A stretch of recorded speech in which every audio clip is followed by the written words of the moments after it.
I've played Monster Hunter Wilds for over 200 hours, and having complete optimized item loadouts and radial menus is probably one of the most important things that you should do, and I'll be showing you 3 loadouts for low rank later on in the game, and then high rank that you can apply for your own hunter, take some screenshots of, as well as a very optimized item wheel for you to use. Let's get into it. Now, on the bottom right of your screen, you can see that you have a bunch of items that are in your item pouch that you can scroll through. And initially, all these items here are given to you at the beginning of the game, and these are what are known as the essential items. But did you know there's actually a way to completely just turn them off from being on your scroll wheels? In order to do this, you can go ahead and check pouches, go to your item pouch, and by clicking on them, just like this, you can completely negate certain ones from showing up on the item scroll. So I just left Ghillie suit and left the whetstone. So those are the only 2 things that will be shown there. So that's pretty much how to declutter yourself from that. Now, just to explain how item pouches work, I'm going to throw a bunch of random items all together in on this item pouch. And the order of what will show up will go from the top down, left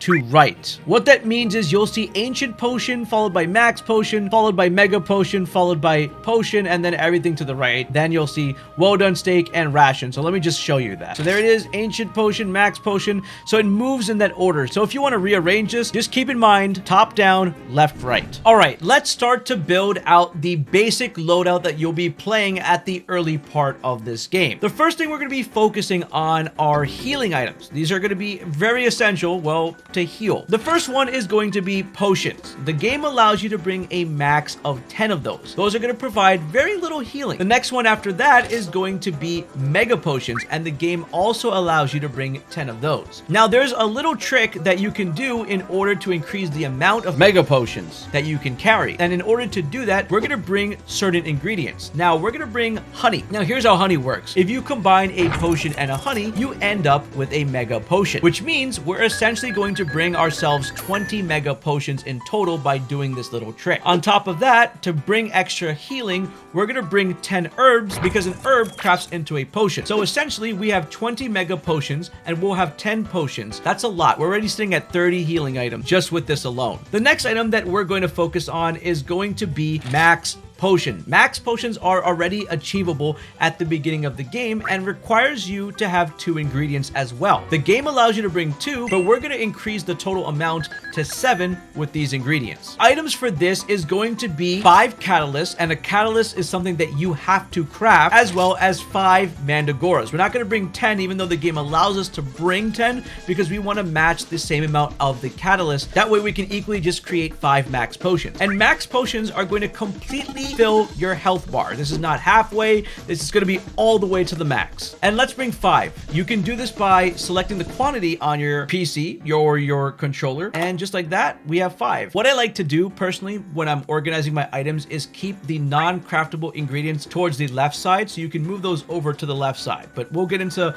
more of how this works on the scrolling wheel later. Now, there's also more healing items. We're not even done. The next one is going to be life powder. Life powder, you can bring 3 of them, and what they essentially do is they heal you and other players who are with you. It's more of a multiplayer item use, but you can use it for yourself. However, this one is going to heal you just for a little bit, but there is a better one known as Dust of Life. This is going to be a lot better for heals, brings a lot more to the table, and we're going to actually maximize the amount we can bring. So the game only allows you to have 2 of them with you, but we're going to bring 2 items that increase the amount. And those items are going to be the Gloam Grass Bud and the God Bug Essence. And you're allowed to bring 10 of those items each, which means you essentially are going to have a total of 12 Dust of Life. It's complete overkill on healing, but it's never a bad thing to have a lot of healing. Speaking about healing, we also have an item that heals you completely and also completely fills up your stamina bar. And that is going to be the Well Done Steak, which you can bring 5 of. Now, in order to get a Well Done Steak, it's going to be really simple. All you have to do is just head out in the Windward Plains, and you're you're gonna see a bunch of small monsters there, specifically the Ceratonauts and the Daltidons. You kill those small monsters and they will drop raw meat. And when you have that raw meat, what you have to do is just pop up your portable BBQ and start grilling. Now, here's the trick to get the maximum amount of well done steaks. When the character starts to cook, you're gonna wait till the character turns around the meat to the other side, and the moment that you see the coloration change, you stop the cook and you're done. Then you're going to be presented with a little mini game where you're going to have to cut the meat based on the musical notes. If you do this correctly, you'll end up with 12 well done steak, and that is a lot of steak for one piece of meat. If you do happen to burn that meat, you'll end up with burnt meat and a combination of well done steak. Burnt meat just is going to be used for stamina. So if you decide to fit this in this build, you can. But we're going to use another item for stamina, which is going to be rations. Rations are going to be big, and the game allows you to carry a total of 10. So whenever your stamina is running low, just eat a ration and it will increase. So now we've completed the health and stamina portion of our loadout. Let's move on to the part that makes you extremely powerful, which are attack and defense buffs. Now, in Monster Hunter Wilds, you can stack multiple items to get multiple attack buffs at once, as well as stacking multiple defense items to get multiple defense buffs at once. It's essentially an amazing thing in this game, which each have their unique time limits. Now, let me explain exactly how this is going to work. Now, for attack items, the first one that we're going to want to put into our item pouch is going to be the Demon Drug. Now, the Demon Drug is something that is going to last 30 minutes. It is one of the longest attack buffs in this game, and it's fantastic and one of the first things you should be popping before you get into action. The next items are going to be the Demon Powders, which only allows you to have 3 in the game. Now, powders we talked about before. Powders are going to also buff the attack of those around you, as well as yourself, and it stacks, like I said, with the Demon Drug. And the final item that you're going to be using is going to be the Might Seed. This is going to be another attack buff that lasts 3 minutes. Now, I do have to talk about another item while we're here, which is going to be the Might Pill, which you'll come across in your game. Now, the Might Pill is going to completely override the nut. Basically, the Might Pill is something that gives you a plus 25 attack for 20 seconds. It wears off pretty fast, but I can imagine you using this in situations where a monster falls over completely and you want to get an insane amount of attack. However, I don't really recommend this in an initial build, since you don't want to really micromanage a 20-second cooldown, and it's a lot easier to focus on the 30-minute cooldown, since it's a lot easier to micromanage the other ones. The same thing's going to happen when it comes to the defense items. You're going to be taking 1 armor skin. You're also going to be bringing the maximum amount of powders, which is 3, and you're also going to bring adamant seeds, the maximum amount, which is 10. And the same concept with the Might Pill also applies with the Adamant Pill for defense. Now, in order to keep maximum uptime with the defense buffs and the attack buffs, here's simply what you have to do. Start battle, you're immediately going to drink your Demon Drug and your Armor Drug. Bam! You have 30 minutes, and that's going to last the entire time. Right after that, you're then going to have your Hard Shell Powders, your Demon Powders, Adamant Seeds, and your Might Seeds. Then every 3 minutes after that, you're going to take your powders again and your seeds again. That's how you manage the buffs. Now that you know all the items for buffing and we have that in our loadout, let's talk about what I like to call the optional items. But out of all optional items, I believe every hunter should bring with them a pitfall trap and a shock trap. The reason why you should bring these traps on every hunt is because you can make the monster completely invulnerable at those times. If the monster falls in the pitfall trap, you have a full window of opportunity to do as much damage as you can. And if the monster gets paralyzed by the shock trap, that also gives you an open window to do tons of damage. Now, this early game loadout gives you the ability to bring 25 total items with you, and so far you have 21 out of 25 items. But what other optional items would be good, and what would you bring in? Well, the optional items would depend on the situation you're in. For example, bombs or trank knives if you're specifically trying to capture a monster and end the hunt early. Other items to consider is if the monster is weak to flash pods, you should bring flash pods to blind them, especially monsters that are flying. If there are a large group of monsters like a Doshaguma, you're going to bring along Mega Dung Pods. This also is going to apply for situations where a monster is going to poison you, then you're going to bring antidotes. And the other items that you'll bring is really if you're up against a monster that causes a specific status effect, you're going to bring the counter item that deals with that. You get what I mean. So this is fully adjustable, and feel free to comment down below what you find your best early loadout is. Now, this is going to be really important. After you're done creating an item loadout, you're then going to hit manage loadouts and select an empty loadout. Right here, we'll place it on number 5 and we'll register the loadout, right? And we'll rename this to the Hunter early game, right? Or we'll just call this one early game. Once you have this, anytime you decide to go in your game and hit view loadout and you click item pouch, you could select early game and you will be restocked with all the items that you set up over here. Now, for all the optional items that I talked about or that you see on the list that was shared, you can just go ahead and throw them in there for your build. So if it's a poison one, you could just chuck in a herbal medicine. If you're,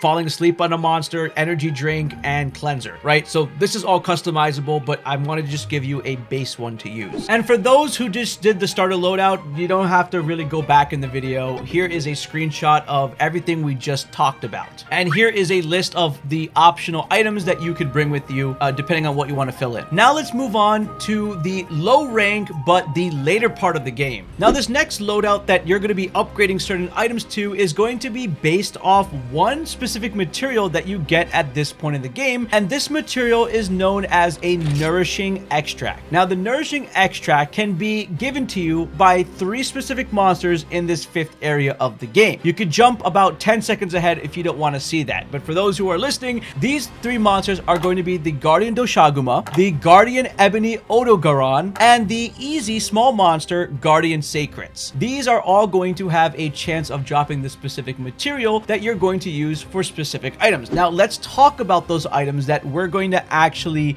change right now. So we'll first start off by upgrading our demon jugs and our armor skins. What happens is if you take a Nourishing extract and add it to a demon jug, you end up with a mega demon jug, which is better than a demon jug. By the way, you can't stack a demon jug and a mega demon jug. They'll just cancel each other out. So what we'll do is we'll just put one in there and we will take out the other demon jug. Same thing, we'll take out the armor skin and replace that in with a mega armor skin. And a mega armor skin is just an armor skin plus a Nourishing extract, and that's how you get this specific item. So we've now upgraded those items specifically. What else can we upgrade? Well, if you take the item Immunizer and add that to a Nourishing extract, you get something known as an Ancient Potion. And an Ancient Potion is actually better than a Max Potion because it not only increases your health till the max, it also gets your stamina and increases it to the max. Now, the amount that you can carry with you is only 1 Ancient Potion. However, you guys know that we can bypass the system by bringing the craftable item. Luckily for us, the game allows us to bring 10 Nourishing extracts and 10 Immunizers. What this means is that you can make a total of 11 Ancient Potions in one entire hunt. So your healing right now at this point is absolutely insane. Now at this point, you have a lot of healing items in your game, and we focused on getting our maximum amount of max potions, our maximum amount of ancient potions. However, I think at this point you don't need any herbs to craft basic potions. You don't need basic potions since now we have so many items that can give us max heals. Also, with this setup, you only have 2 extra free slots.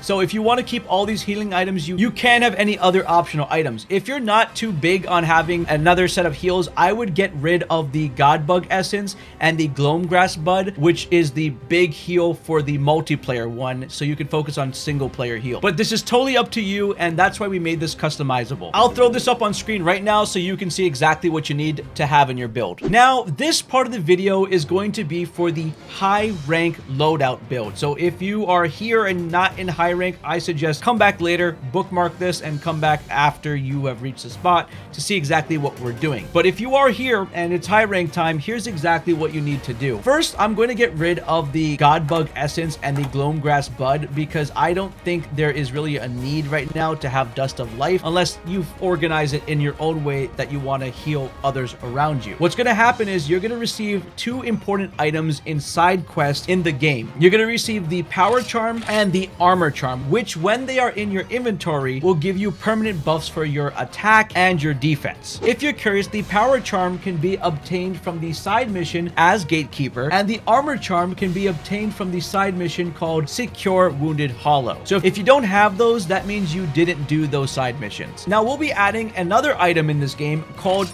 Dash Juice. Now what Dash Juice does is going to recover stamina and also temporarily reduce stamina depletion when you are performing actions. This is going to be great if you use the bow or if you are a dual blade user. However, in order to get this, you're going to need the item initially to craft it called a dash extract, which combined with the catalyst will create this dash juice. Now the dash extract can be found from one of the traders called Ida. If you can somehow get it in the early game, let me know in the comments below. If not, I've noticed it shows up in the rotation of that trader in the later game. But there is one monster that you can farm dash extracts from, and that is from the Gypceros. When you break Gypceros, you have great chances of having this drop, and you can have a total of 5 in your inventory. And because we have dash juice, there's actually no need to really carry the rations with you.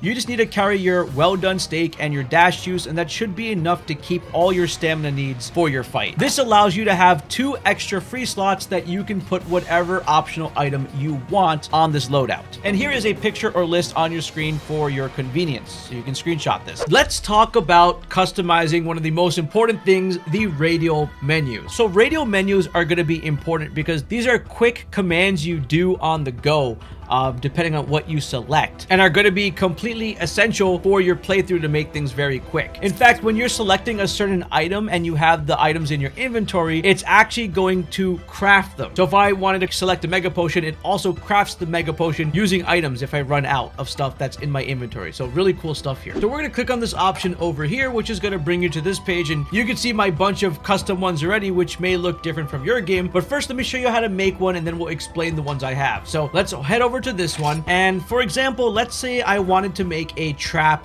loadout, right? Like I want to capture monsters. So what I'll do, I'll go ahead and select the trank bomb. Maybe I'll put that at the top, and then follow it up with the traps over here, the pitfall trap, and then I'll add a shock trap. So now I have my entire trap setup, so I can quickly access this at any given time by using this wheel. Once I have that, you'll be brought back to this menu when you exit out, and you can set the emblem. So if I'm trapping something, I'm going to go with the pink smoke, set my emblem just like that, and I'm going to also go ahead and rename it. So I'll call this trap, or I'll call it capture. Once I have that, I'm then going to want to go ahead and hit manage loadouts and add this in. So I will then register this loadout just like that. I'll then rename it to capture just like this, and you're done. That's exactly how you set up a radial menu. Now, let me show you exactly what I did for mine. This one is my healing one. And for this one, all I did was put the highest potions at the top. So Ancient Potion, Mega Potion, and Dust of Life, followed by the Life Powder, the Well Done Steak, the Regular Potion, and the Max Potion. And then we have this, which is called Optimal Health Recovery. So in this situation of healing, it picks the best and highest heals that you're going to need. So that's pretty much how you set it up. And if you're wondering where that came from, that came all the way from going R2 to this side of the screen, a menu above me, and selecting that right over here, Optimal Health Recovery. Now, my other one is going to be for status recovery. These are for anything that gets to you. So if I get poisoned, I'm going to use my antidotes, I'm going to use my herbal medicines or my herbal powders in the multi setting. If I get blighted, you use a nullberry, energy drink if I get sleepy, cleanser if I get frozen or if I get webbed at any point. Optimal status recovery is going to pick the optimal one in this entire wheel for your current situation, so it's a really good thing to have. Deodorant in case I get stunk up. Wild jerky is for bleeding. Sushi fish scale is also for bleeding. Great sushi fish scale is also for bleeding, but heals at a better rate. So just so you know, that is my status wheel. I also want to talk about my power up wheel, where I pretty much put all my buffs in the game here. Now on top is dash juice, which is a high rank item that we get for stamina, but besides that, on the right and left is my demon drugs, everything that boosts attack. On the left is everything that is going to boost my armor. So I set that up all there so I can quickly buff using this exact wheel. Now this one is kind of default with the game, but I use the optimal health recovery. I call this my easy wheel. I use an optimal status recovery here. Bottom is where you fire SOSs for multiplayer, sharpening above here. And here's the fun one. If you click on this one, you get photo mode, which brings you to the lovely photo mode in case you want to capture anything. And then we have the pause game. So if you're in a single player online, you can go ahead and just instantly do this from your menu and pause the game in the middle of nowhere. It is clean, simple, and is very effective. This is also in my pro tip video. So that's pretty much my status wheel. You can customize it to whatever you want, but I wanted to show you those specific ones. If you found this video helpful, you should also check out this one right over here.